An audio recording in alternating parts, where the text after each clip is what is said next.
salaamaaleykum wa rahmatullah. Seen serviteur sëñ Mbacke Mara moo dellu si waat tey di waxtaan ci ak yéen waxtaan bi nag nekk ab jàngat bu jëm ci ay yëg-yëg yu muy dégg ci mairie Touba. dama xëy suba teel tey ubbi journaux yi ak yenn rajo yoo xëy ni rajo local la yoo xëy ni dama laaj ñu ne ma ñu ngi wax ci un probable démission du premier adjoint au maire Serigne Sidi Mbacké. maa ngi wax nii mais ak vraiment xol bu naqari ndax li tax mooy ñun dañoo amul lu dëkk bu sell boobu.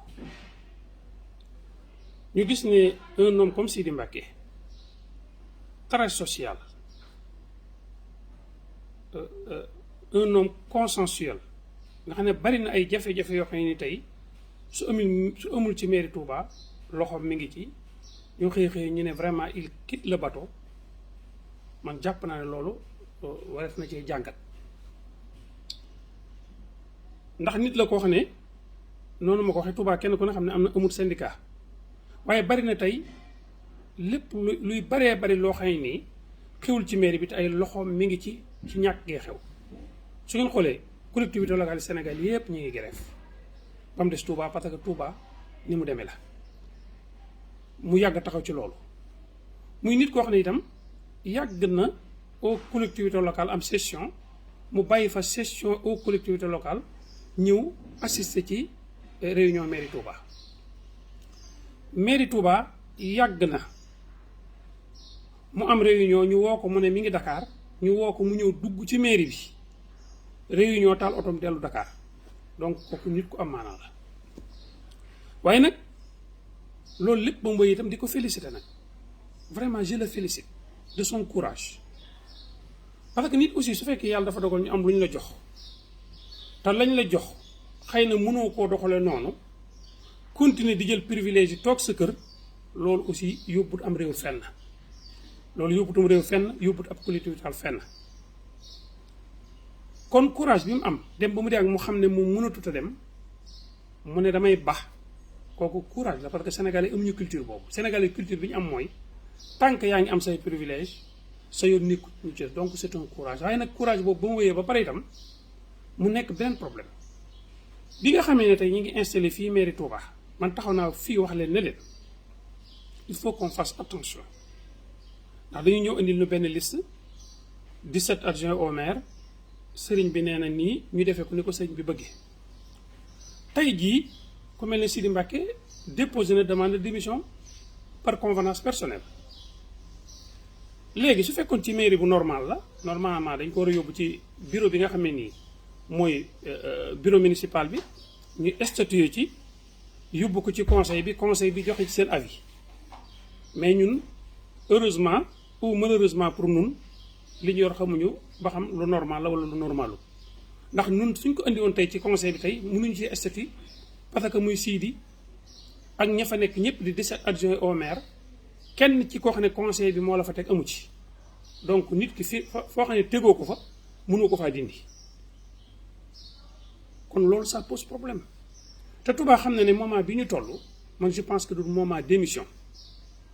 en 6 mois jëkk nañ ne directeur de cabinet bi dem na yoonam en convenance personnelle ñu tegaat ci ay lu néew ñu ne Sidi Mbacké nee na dafay baax man jàpp naa ne waxtaan jot na Touba am na problème sécuritaire ndi xew gaar bu ndaw dépp ñëpp dégg nañ ko Touba am na problème assainissement Touba am na problème environnement Touba am na problème yoo xam ne nii vraiment jàpp naa ne moment bii du moment baax waaye nag moment la boo xam ne ñi nga xam ne nii përéwuñ pour bàyyi itam dañoo war a ñëw nag ci liggéey bi képp koo ci xam ne nag dem na ngaa dem ba xam ne liggéey bii nag ni la ko sëñ bi sant mënoo koo def te mën nga cee ameel àq non seulement population yi waaye ameel ci dem àq sëriñ bi nga xam ne moo la fa tegoon ñii Sidi Mbacké def yaakaar naa courage la man nag bëgguma Sidi dem mais su fekkee toog fa ci condition yi dong la nag moom di jël ay privilèges yaakaar naa dem gi sax moo gën waaye nag su ma seen itam du dem nag donc il est temps que ñi nga xam ne dañoo war a waxtaan nañu waxtaan yoratuñ un village yoratuñ une ville ab métropole la ñu yor Touba métropole la ab métropole nag ku ko yor doo ko gérer ni ñuy gérer village doo ko gérer ni ñuy gérer ville da nga koy gérer ni ñuy gérer métropole. moo tax bi ma xëyee sama yaram vraiment sama xol neexul waaye jàpp naa ne war naa cee wax nag waaye Touba daal y a beaucoup de problèmes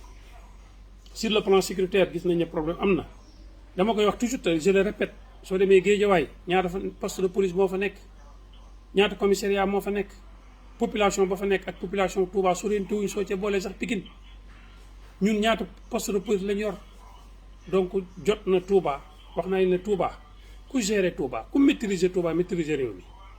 ku fexe ba maîtriser aussi woo Touba nag doo maîtriser dara ci réew mi parce que Touba métropole la waa Mali ngay ñëw waa Guinée ngay ñëw waa Mauritanie ngay ñëw waa Guinée Bissau ngay ñëw waa Guinée Conakry ngay ñëw il faut que ñu xam kan mooy kan ak kan mooy def lan loolu nag responsabilité mairie bi da cee nekk waaye responsabilité ñi nga xam ne ñooy yilif mairie bi tam ñi ngi ci. il faut qu'on assiste nañ agir avant que ça soit trop tard maa ngi ziar bu baax nag tey tuub ci wax ji képp koo xam ne dégg nga ci loo xam ne nii dérange na la maa ngi la koy tuubal waaye dama xam ne ñun taalibe lañ taalibe sëñ Touba lañ Touba lañ dëkk suñ sañoon fi la ñuy faatoo suñ fi faatoo fi la ñuy denc suñ faatoo ci àll bi itam suñ sañoon dañu indi suñu Touba kon jàpp nañ ne su wax jotee rek dana war a wax waaye wax ji nag ku mu déranger noo ngi lay tuubal te di la ko jégalu Serigne Mbacké Mara votre serviteur